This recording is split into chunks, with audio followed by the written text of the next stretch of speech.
cirugía del ligamento cruzado anterior, lesiones parciales del ligamento cruzado anterior, roturas meniscales, cómo diagnosticarla y repararla, y lesión del cruzado posterior ligamental.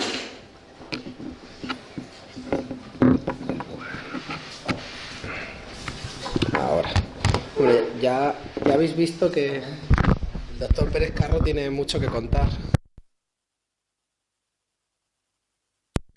Así que tienes que darle eso.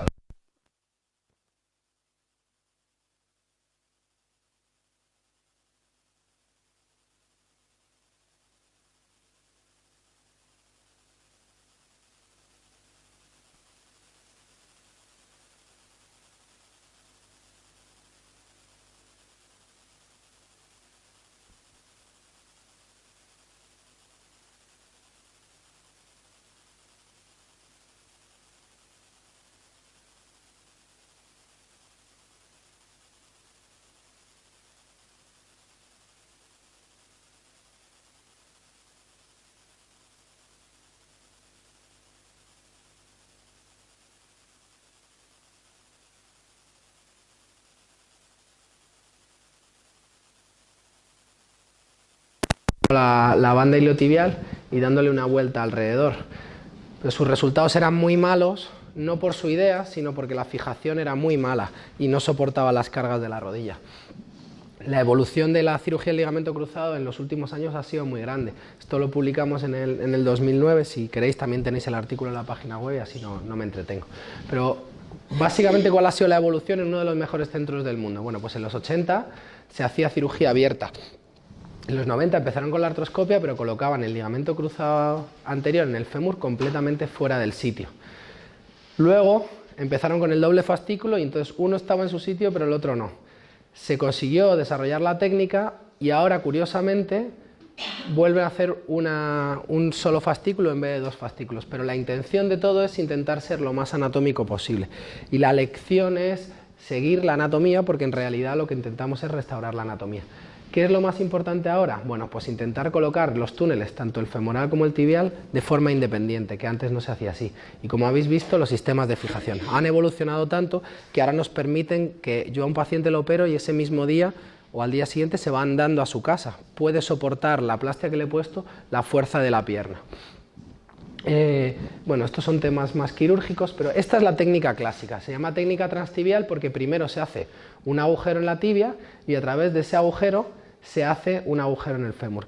¿Qué supone eso? Pues supone que el agujero de la tibia predispone el lugar de donde va a ir el del fémur. Esa es la técnica con la que habitualmente se opera en España. Hace unos 5 o 10 años que empezó a cambiar en Estados Unidos, pero aún así en Estados Unidos sigue siendo una técnica clásica. ¿Qué ocurre? Pues que en vez de ser un ligamento cruzado, oblicuo, se transforma en un ligamento, en una plastia vertical, con lo que eso supone que una plastia vertical controla que la rodilla se vaya de adelante hacia atrás, pero no controla que se vaya en rotación, y como sabéis, el ligamento cruzado anterior, una de las cosas que controla es la rotación. Así que cuidado con la técnica transtibial. Nosotros hemos evolucionado, ¿pero por qué? Porque hay investigaciones que demuestran que si el ligamento cruzado tiene un ángulo más o menos de 60 grados con respecto a la horizontal, cuanto más vertical se va colocando, más anormal es la carga que tiene que sufrir y tiende a fallar. No solo no controla, sino que tiende a romperse. Pero esto es algo que se sabe desde hace tiempo y cuando revisamos los casos de cuando yo estaba en Pittsburgh, fijaros que con la técnica transtibial casi todos los túneles eran verticales, tan verticales que alguno era hasta negativo. Esto es una de las cosas que os vais a encontrar en pacientes que están operados de ligamento cruzado, que vienen a vuestra consulta y al verlos se supone que en la resonancia la plastia está bien, pero no está bien colocada y por eso siguen teniendo esa sensación de fallo. Estos pacientes hay que hacerles una plastia nueva con una orientación mejor. Y estos son casos que revisamos en Ottawa. Este es el aspecto en resonancia magnética de un cruzado normal. Como os fijáis, la inserción es en la parte más anterior de la tibia. Claro, si uno quiere llegar a la parte más posterior haciendo una técnica transtibial, el único remedio es hacer un agujero muy posterior. Entonces, en el fémur estará muy bien, pero en la tibia está muy mal. Esto genera déficit de extensión, genera déficit de control, y son pacientes que están estables pero no tienen la movilidad adecuada. También es un error, esto lo encontraréis también habitualmente. Y bueno, este es uno de los estudios que hicimos para valorar dónde se colocaban los túneles y fijaros lo no anatómico que se coloca cuando deberían estar colocados ahí.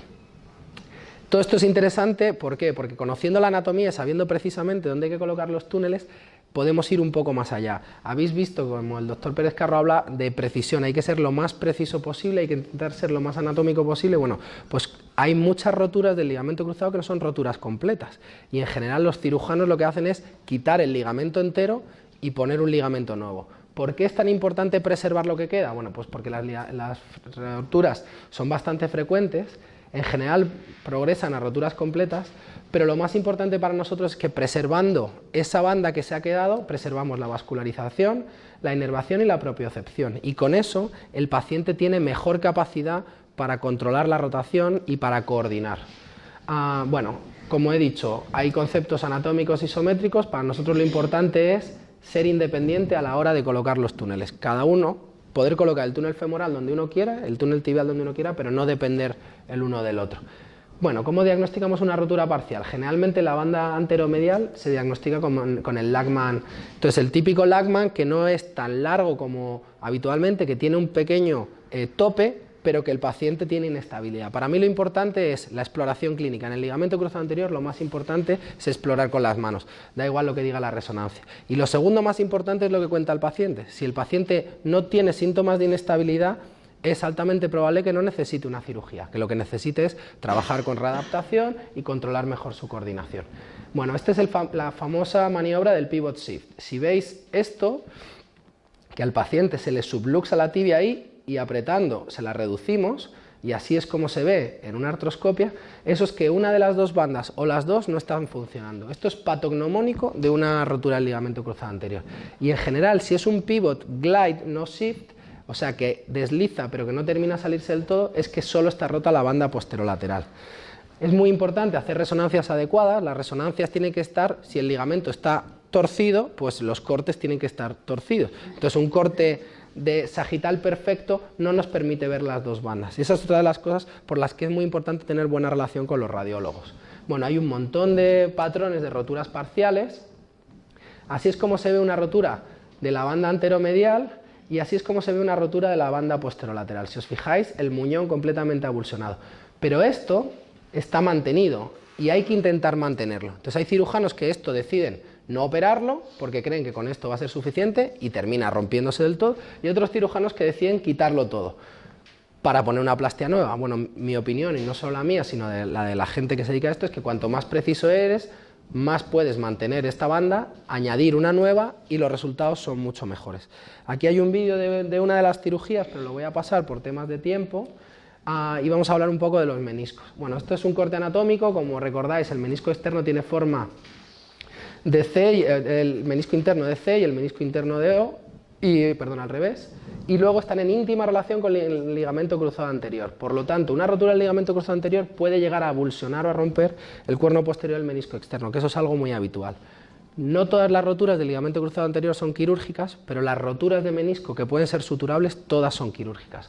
¿Por qué? Bueno, hay muchos tipos de tratamientos, pero el clásico, el habitual es menisco roto, menisco cortado. ¿Qué ocurre cuando se corta un menisco? Bueno, pues los meniscos son el sistema de amortiguación de la rodilla.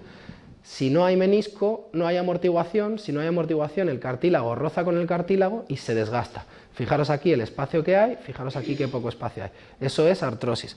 Cuanto más menisco se le quita a un paciente, mayor probabilidad que tiene de tener artrosis, con seguridad. Así que hay que intentar preservar el menisco lo máximo posible.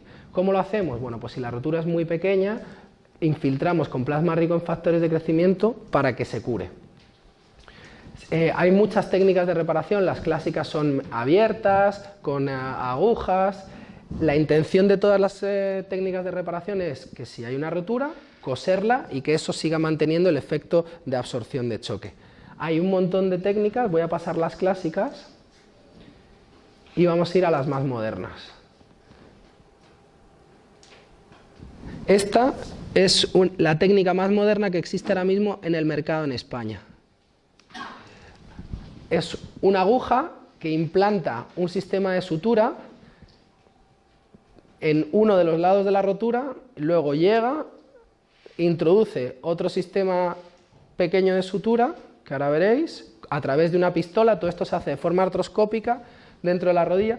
Fijaros aquí, la intención es soltar dos pequeños topes y una vez que están sueltos los dos, hacer que la rotura se aproxime, con la idea de finalizar la rotura meniscal, repararla y que quede completamente cerrada. ¿De acuerdo? Bueno, esto es lo más moderno que existe ahora mismo en el mercado con la idea de preservar los meniscos. Pero nosotros, por el hecho de viajar a Estados Unidos, hemos tenido acceso a este nuevo sistema que ni siquiera el doctor Pérez Carro conocía hasta hoy, del que nos han hecho consultores.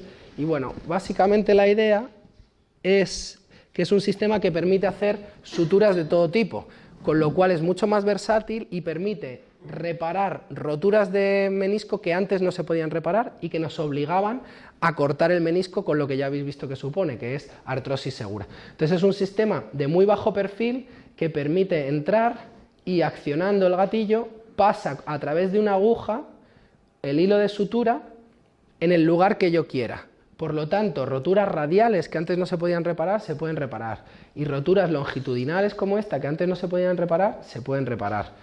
Fijaros el tipo de configuración, que es una configuración vertical que con otros sistemas de sutura antes no se podía hacer. Esto todavía no está en el mercado en España, pero llegará.